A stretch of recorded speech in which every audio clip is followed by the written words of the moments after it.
मादरी जुबान का आलमी दिन मनाने का ख्याल बांग्लादेश की पहल थी। इसे 1999 में यूनेस्को की जनरल कॉन्फ्रेंस में मंजूर किया गया था और 2000 से पूरी दुनिया में इसका मुशाहिदा किया जा रहा है। यूनेस्को पायदार मुआशरों के लिए सकाफती और लसानी तनाव की अहमियत पर यकीन रखता है। ये अमन के लिए इसके मैंडेट के अंदर है कि वो सकाफतों और जुबानों के फ़र्क को बरकरार रखने के लिए काम करता है, जो दूसरों के लिए रवादारी और एहतराम को फ़रोग देती है।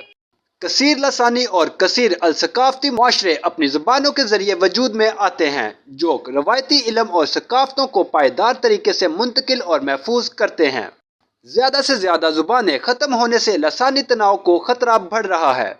आलमी सतह पर 40% आबादी को इस ज़ुबान में तालीम हासिल नहीं है जो वो बोलते या समझते हैं।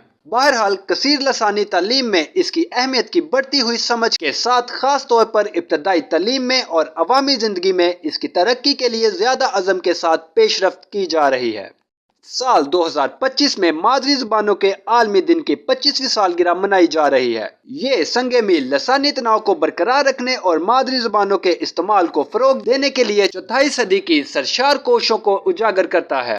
ये कामयाबियों पर गौर करने, वादों की तजदीद और सकाफती वर्से के तहफ़्फ़ुज़, तालीम के नताइज को बेहतर बनाने और ज़्यादा पुरअमन पायदार मुआशरों की तश्कील में ज़ुबान के तहफ़्फ़ुज़ के अहम किरदार पर ये कामयाबियों पर गौर करने, वादों की तजदीद और सकाफती वर्से के तहफ़्फ़ुज़, तालीम के नताइज को बेहतर बनाने और ज़्यादा पुरअमन पायदार मुआशरों की तश्कील में ज़ुबान के तहफ़्फ़ुज़ के अहम किरदार पर जोर देने के एक अहम मौका के तौर पर काम करता है। मालूमात का काबिल एतमाद ज़रिया CRC। जुड़े रहें CRC के साथ।